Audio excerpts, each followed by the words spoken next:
Alright, may mga stuff dito na from Xiaomi, no? Isa ng alcohol, Redmi na alcohol. Meron din dry bag na Redmi. Tama-tama, buti di ako nila ng dry bag. At pero sila ditong Xiaomi. I think this is Xiaomi, no? Na sunglasses, polarizer. So, gusto ko itong unbox para matry. Hindi ko lang alam kung magkano to, no? Xiaomi Polarized Explorer Sunglasses Color Gray.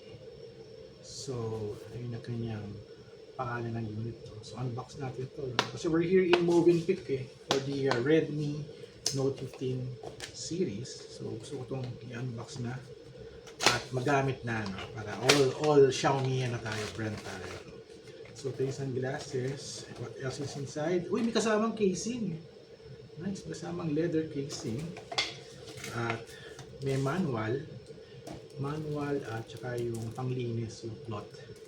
At gusto ko lang makita yung sunglasses. Color gray daw to, no? So, check natin. Ano yung itsura na. Dami plastic. Uy, nice. Okay. So, color black siya. But yung kanyang shades is color gray. Subukan natin. Uy, grabe. Ang laki.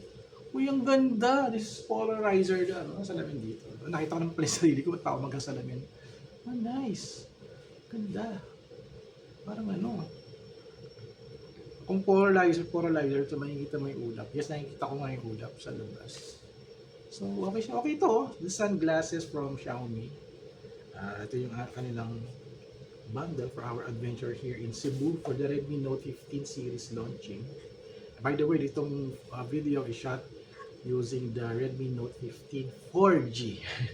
4G nga lang napunta sa akin. Ganda. Gamitin ko na to. Tsaka maganda, very malaki yung glasses at bagay na bagay sa akin kasi lagi kong naka-sunglasses. Kuno ba yung akin? Kasi may ako naka-Ray-Ban ako. This is my Ray-Ban at ito yung siya. Mas malaki siya. Mas malaki. Pag sinuot ko to, medyo maliwanag.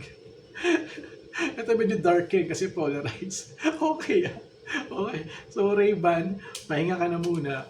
For now, I'll be using this polarizers and glasses from Xiaomi. So thank you so much Xiaomi Philippines for this.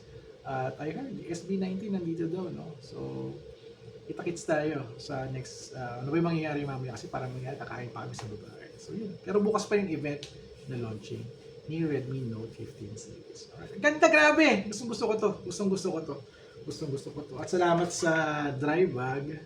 Salamat sa ano pa ba? May pa-alcohol at syempre wet wipes. Kailangan ko. O yun. Alright. Tap the screen to restore display. So pagka nag-record pala ako ng front camera, namamatay yung screen display. I need to turn it off kasi pa nag-vlog ako.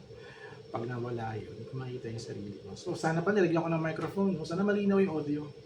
So ayun, thank you so much Xiaomi. Pahinga muna tayo, kailangan mo naman mag-laptop. Alright. Actually, ito testing ko na siya, no?